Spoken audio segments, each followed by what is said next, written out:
Our Waterbury City Cam, you can see, I mean, this is just a mess. No one's going anywhere. Whiteout conditions. This is a still photo of the earlier traffic that we've seen.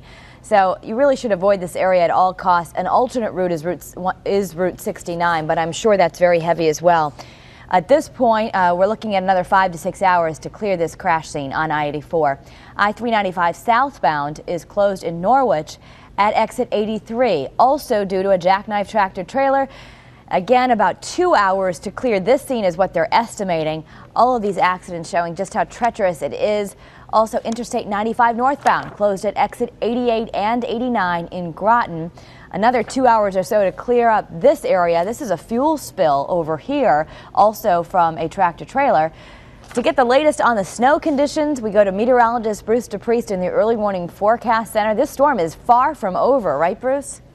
That's right. We still have to deal with this storm right through the afternoon commute and into this evening as well. And Mark was out on the roads just seeing how things are a little while ago, not going very far. But Mark, you said things were pretty nasty out there for a while. Yeah, we see in our city cam views, Bruce, some of these main roads, 91, are fine, but then you get onto the secondary roads, the entrance and exit ramps, Route 9, for instance, absolutely horrendous, going less than 20 miles an hour. And, you know, cars are very close to each other. That's the last thing, obviously, you want to do, because as soon as you start sliding, you lose control of your car, and there are cars off on the sides of every roadway, it seems like. The one thing I noticed that really bothered me is coming into work around 1:30 this afternoon is that the tractor trailers are going like the roads are dry. And I did not understand that. So and all because you have a four-wheel drive vehicle or you have an SUV with that extra weight, it doesn't mean you're in the clear. So you still need to plan extra time and take that extra time when you're out on those roads, because they are very treacherous. And because there's such a high volume of traffic on the roads, the DOT can't get out there and do what they need to do to clear them off. Right. And when you have a heavy vehicle like an SUV, keep in mind that it's a heavy vehicle and it takes a lot longer for it to stop. So as soon as you start sliding. So you get going better, but you don't stop any better. Yeah.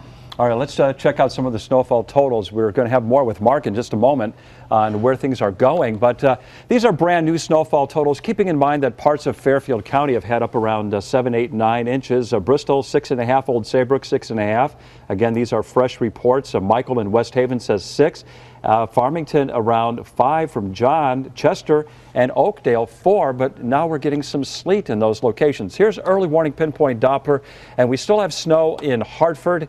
That's coming down at a fairly good clip, like around Unionville or Canton. We're going to just do a little estimate here, and you can see that it's coming down between 1 and maybe 2 inches per hour in those locations. Now, we're going to widen out the shot a little bit for you, more on the Connecticut view, and you can see that we have some heavy snow still coming down in western Connecticut, where you see the dark blue right around Sharon and Cornwall. But you get into the New Haven area, and we now have some sleet and some freezing rain and some rain. The same is true in Ansonia, Seymour, Shelton, North Branford. We're going to focus in on that area, Killingworth too.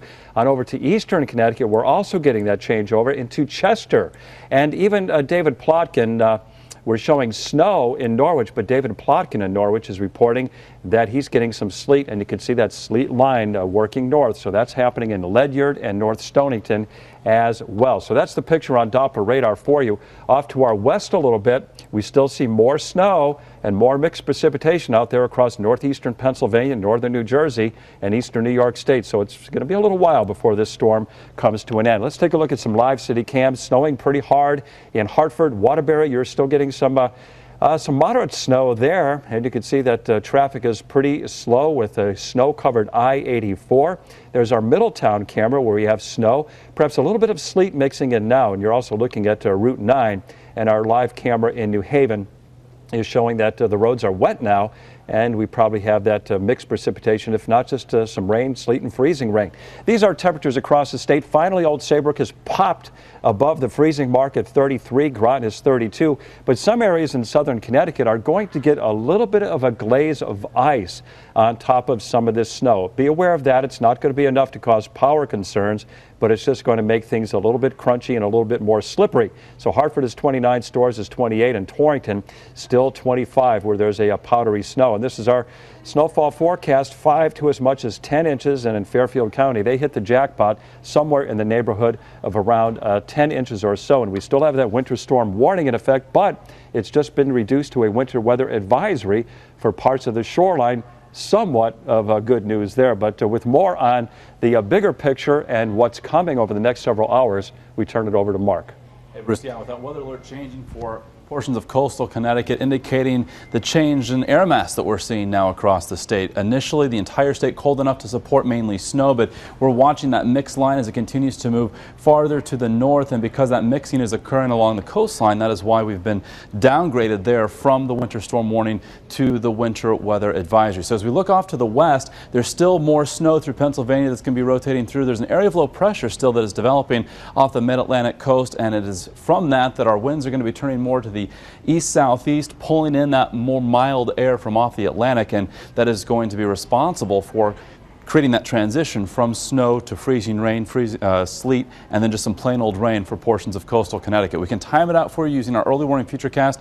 Tomorrow's weather today, here we are at 4 o'clock. Already we're seeing that mixing occurring much farther inland, but as we take you through the course of the evening, by 7 o'clock, that gets that line, that pink and purple, indicating that mix getting closer, if not paralleling, just to the southeast of Interstate 84. And look at 95, just plain old rain in that part of the state. Then by 10 o'clock, it all begins to wind down. So definitely some good news there. So we will continue to track this storm. I want to send things back over to Chief Meteorologist Bruce DePrest as we continue our team coverage on this Friday afternoon. Quite a busy one, Bruce.